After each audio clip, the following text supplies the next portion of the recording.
আসসালামু আলাইকুম, আমি হাকিম এমডি মুরাদ হাসান।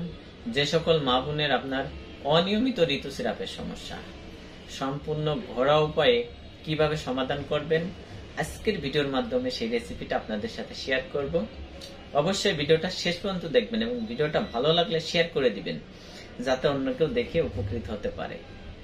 যাদের শরীর কিন্তু ভালো থাকে তাদের দেখা যাচ্ছে 28 দিন অন্তর অন্তর কিন্তু ঋতুস্রাব হয়ে যায়। যাদের শরীরে বিভিন্ন সমস্যা থাকে, রক্তশূন্যতা বা বিভিন্ন দুর্বলতার সমস্যা, তাদের দেখা যাচ্ছে আপনার মাসে 2 থেকে 3 বার ভেঙে ভেঙে অল্প পরিমাণে ঋতুস্রাব হতে পারে। অনেকের আবার দেখা যাচ্ছে আপনার 2 থেকে 3 মাস বা 4 মাস পরে যে কিন্তু ঋতুস্রাব বাহির হয়, অতিরিক্ত ঋতুস্রাব বাহির হয়। এটা কিভাবে সমাধান করবেন? সম্পূর্ণ ঘরোয়া উপায়ে। এটার জন্য আপনার জবা ফুলের কুড়ি নিতে হবে। জবা ফুল হয়তো সবাই চিনেন।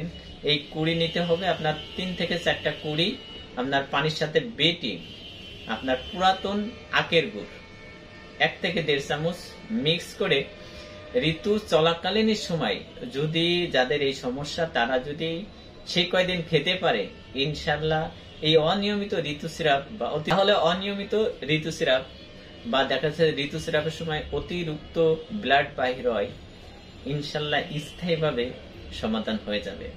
ভিডিওটা শেয়ার করে দিবেন। আপনি যদি নতুন হয়ে থাকেন অবশ্যই আমার চ্যানেলটা সাবস্ক্রাইব করে সাথে থাকবেন, তাহলে কিন্তু এই রকমের খুব গুরুত্বপূর্ণ এবং দরকারি ভিডিওগুলো কিন্তু সবার আগে আপনি পেয়ে যাবেন। ভালো থাকবেন, সুস্থ থাকবেন। আসসালামু আলাইকুম।